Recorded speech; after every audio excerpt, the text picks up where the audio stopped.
नमस्कार। आज मैं आपको ऋषि भृंगी की अधूरी भक्ति की कथा सुनाऊंगा। यह कथा हिंदू धर्म की शैव परंपरा से ली गई है, जो ऋषि भृंगी की भगवान शिव के प्रति एकनिष्ठ किंतु असंतुलित भक्ति और उनके परिणामों को दर्शाती है। यह कहानी हमें भक्ति के गहरे अर्थों, सृष्टि के दो मूलभूत तत्वों, पुरुष अर्थात शिव और प्रकृति अर्थात शक्ति या पार्वती के सह अस्तित्व के महत्व और समस्त अस्तित्व के प्रति सम्मान की शिक्षा देती है। पौराणिक काल में ऋषि भृंगी नामक एक महान तपस्वी और भक्त हुए। वे अपनी घोर तपस्या और भगवान शिव के प्रति अद्वितीय निष्ठा के लिए विख्यात थे। उनका जीवन शिव के ध्यान, शिव के नाम जप, शिव की महिमा के गान और शिव की उपासना में ही पूर्ण रूप से समर्पित था। उनकी भक्ति इतनी गहन और एकतरफा थी कि उन्होंने शिव के अतिरिक्त किसी अन्य देवी देवता को मान्यता नहीं दी। उनके लिए शिव ही एकमात्र परम सत्य, परम ब्रह्म थे और वे मानते थे कि अन्य सभी शक्तियाँ या देवियाँ गौण हैं या उनसे संबंधित नहीं हैं। विशेष रूप से वे शिव की अर्धांगिनी और शक्ति स्वरूप देवी पार्वती को भी शिव से अलग और कमतर मानते थे या उन्हें उतनी प्रमुखता नहीं देते थे जितनी शिव को। यह उनकी भक्ति का एक विशिष्ट और सीमाबद्ध पहलू था। एक शुभ दिन भृंगी ऋषि भगवान शिव के दर्शन के लिए कैलाश पर्वत पर पहुंचे। कैलाश पर भगवान शिव अपनी शाश्वत पत्नी देवी पार्वती के साथ एक ही दिव्य आसन पर विराजमान थे। इस युगल स्वरूप को अक्सर उमा महेश्वर या अर्धनारीश्वर के प्रतीकात्मक रूप में देखा जाता है, जहां दोनों एक दूसरे के पूरक और अभिन्न अंग हैं। जब भृंगी ऋषि ने इस युगल को देखा, तो उनकी अनन्य शिव भक्ति ने उन्हें केवल भगवान शिव की परिक्रमा करने के लिए प्रेरित किया। उनके मन में देवी पार्वती को परिक्रमा में शामिल करने का कोई विचार नहीं आया। उन्होंने दृढ़ निश्चय किया कि वे केवल शिव के चारों ओर घूमकर अपनी श्रद्धा अर्पित करेंगे, मानो देवी पार्वती उस आसन पर थी ही नहीं। यह उनकी अज्ञानता या अहंकार नहीं, बल्कि उनकी भक्ति की संकीर्णता थी। देवी पार्वती, जो समस्त ब्रह्मांड की मात्र शक्ति हैं, ने भृंगी ऋषि के इस व्यवहार को देखा। उन्हें आश्चर्य हुआ और फिर थोड़ा दुख भी। उन्होंने सोचा, मैं शिव की शक्ति हूँ, उनकी अर्धांगिनी हूँ और सखा हूँ। मेरे बिना शिव भी अधूरे हैं। यह भक्त मेरे अस्तित्व को क्यों नकार रहा है? भृंगी ऋषि के संकल्प को भांपकर देवी पार्वती ने अपनी लीला रची। उन्होंने अपने यौगिक शक्ति से स्वयं को भगवान शिव के और भी करीब कर लिया। वे शिव से इस तरह सट गईं कि दोनों के बीच कोई स्थान नहीं बचा। वे इतने एकाकार हो गए कि उनके बीच से होकर केवल शिव की परिक्रमा करना किसी भी तरह से असंभव हो गया। यह शिव और शक्ति की अभिन्नता का प्रत्यक्ष प्रदर्शन था। लेकिन भृंगी ऋषि अपने संकल्प के प्रति अटल थे। उनकी भक्ति में एक प्रकार का अडिग जुनून था। उन्होंने शिव की इस अभिन्नता को स्वीकार नहीं किया और किसी भी कीमत पर केवल शिव की परिक्रमा करने का मार्ग खोजना चाहा। जब उन्होंने देखा कि दोनों के बीच कोई शारीरिक गैप नहीं है, तो उन्होंने अपनी तपस्या और योग शक्ति का प्रयोग किया। भृंगी ऋषि ने एक अत्यंत सूक्ष्म भौरे का रूप धारण कर लिया। इस छोटे से कीट जैसे रूप में वे शिव और पार्वती के शरीर के सबसे छोटे संधि स्थान या दरार से घुसकर केवल भगवान शिव के चारों ओर घूमते हुए परिक्रमा करने में सफल रहे। इस प्रकार उन्होंने अपनी जिद पूरी कर ली और देवी पार्वती को परिक्रमा में शामिल करने से पूरी तरह बच गए। भृंगी ऋषि के इस हठपूर्ण व्यवहार को देखकर देवी पार्वती का क्रोध प्रज्वलित हो उठा।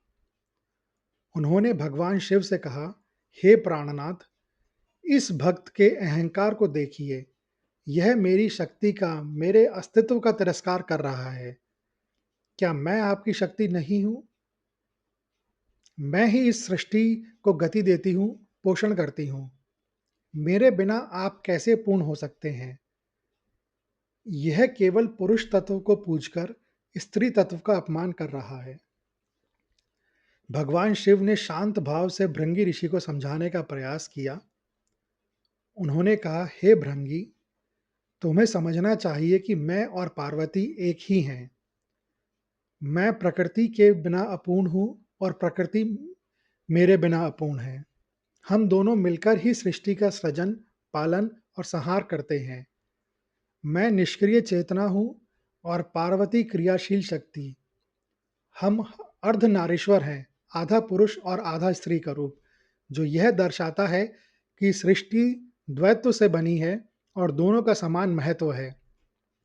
तुम केवल मेरी पूजा करके शक्ति का अनादर कर रहे हो और यह तुम्हारी भक्ति को अधूरा और एकांगी बनाता है। लेकिन भृंगी ऋषि का मन अभी भी अज्ञानता के पर्दे से ढका हुआ था। वे अपनी अनम्य भक्ति के में इस कदर डूबे थे कि भगवान शिव के उन गूढ़ वचनों का समझ नहीं पाए। वे अभी भी देवी पार्वती को शिव से अलग और कम महत्वपूर्ण मानते थे। उन्होंने अपनी हट नहीं छोड़ी। देवी पार्वती ऋषि के इस अहंकार और एकतरफा भक्ति से अत्यंत क्रोधित हुईं। उन्होंने घोषणा की, चूंकि तुम केवल पुरुष तत्व यानी कि शिव को महत्व देते हो और स्त्री तत्व यानी शक्ति यानी कि मुझे नकारते हो, तो तुम्हारे शरीर से मांस और रक्त, जो स्त्री तत्व यानी माता के गर्भ से और पोषण से प्राप्त होता है, छीन लिया जाएगा। तुम केवल हड्डियों और नसों वाले शरीर के साथ रहोगे, क्योंकि तुम्हारा मानना है कि स्त्री तत्व का कोई महत्व नहीं है और जीवन के लिए उसकी आवश्यकता नहीं। यह श्राप तत्काल फलित हुआ। भृंगी ऋषि का शरीर देखते ही देखते मांस और रक्त से रहित हो गया। वे केवल हड्डियों और नसों के एक सूखे जर्जर कंकाल जैसे रह गए। उनका शरीर इतना कमजोर हो गया कि वे खड़े भी नहीं हो पा रहे थे और वह गिर पड़े। इस श्राप का प्रतीकात्मक अर्थ गहरा है। मांस और रक्त ये जीवन, पोषण, विकास और ऊर्जा के प्रतीक हैं, जो मुख्य रूप से मातृशक्ति यानी कि स्त्री तत्व से आते हैं। हड्डियां और नसें ये संरचना, स्थिरता यानी कि पुरुष तत्व के प्रतीक हैं। श्राप का उद्देश्य, यह श्राप भृंगी को यह सिखाने के लिए था कि वे जीवन के लिए पुरुष और स्त्री दोनों तत्वों की समान आवश्यकता को समझें। केवल संरचना यानी हड्डियां जीवन नहीं दे सकती, उसे पोषण यानी मांस और रक्त की भी आवश्यकता होती है। अपने परम भक्त की ऐसी दयनीय और कष्टप्रद स्थिति देखकर भगवान शिव को गहरा दुख हुआ और उन्हें उन पर दया आ गई। हालांकि भृंगी की गलती स्पष्ट थी, लेकिन उनकी भक्ति की तीव्रता को शिव जानते थे। शिव ने देखा कि भृंगी अब शारीरिक रूप से अक्षम हो गए थे और खड़े भी नहीं हो पा रहे थे।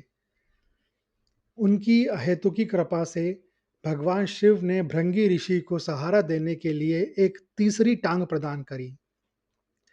यह तीसरी टांग उन्हें सीधे खड़े होने और चलने फिरने में मदद करती थी, क्योंकि उनके मांस और रक्त रहित शरीर में संतुलन बनाना असंभव था। यही कारण है कि भारतीय पौराणिक कला और मूर्तियों में भृंगी ऋषि को अक्सर 3 पैरों वाले रूप में चित्रित किया जाता है। इस श्राप और शिव की कृपा के बाद भृंगी ऋषि को अपनी गंभीर गलती का एहसास हुआ। उन्होंने गहराई से समझा कि शिव और शक्ति वास्तव में एक ही हैं और दोनों एक दूसरे के अविभाज्य पूरक हैं। उन्होंने महसूस किया कि भक्ति में कोई भी भेद या अलगाव नहीं होना चाहिए और समस्त अस्तित्व में हर तत्व का सम्मान आवश्यक है। उन्होंने अपनी अधूरी और अहंकारी भक्ति के लिए देवी पार्वती और भगवान शिव दोनों से क्षमा मांगी और उसके बाद से वे दोनों का समान रूप से सम्मान और पूजा करने लगे। भृंगी ऋषि की यह कथा भारतीय दर्शन और आध्यात्मिकता में कई महत्वपूर्ण संदेश देती है। समग्र शक्ति का महत्व, यह कहानी सिखाती है कि भक्ति एकांगी नहीं होनी चाहिए। हमें ईश्वर के सभी रूपों, चाहे वे पुरुष हों या स्त्री, या प्रकृति के सभी पहलुओं को स्वीकार करना और उनका सम्मान करना चाहिए। सच्ची भक्ति में समग्रता और संतुलन होता है। अर्धनारीश्वर का सिद्धांत, यह कथा शिव और शक्ति के अर्धनारीश्वर स्वरूप के गहरे अर्थ को उजागर करती है। पुरुष यानी कि चेतना और प्रकृति यानी कि ऊर्जा यानी कि पार्वती अविभाज्य हैं। सृष्टि पुरुष और प्रकृति के मिलन से ही चलती है, कोई एक दूसरे के बिना पूर्ण नहीं है। अहंकार और अज्ञान का परिणाम। भृंगी ऋषि का अज्ञान और अहंकार कि वे केवल शिव की पूजा करेंगे, उन्हें शारीरिक और आध्यात्मिक रूप से अक्षम बना देता है। यह दर्शाता है कि संकीर्ण सोच और एकतरफा दृष्टिकोण कैसे व्यक्ति को नुकसान पहुंचा सकते हैं। सम्मान और संतुलन। यह कहानी जीवन में संतुलन के महत्व पर जोर देती है।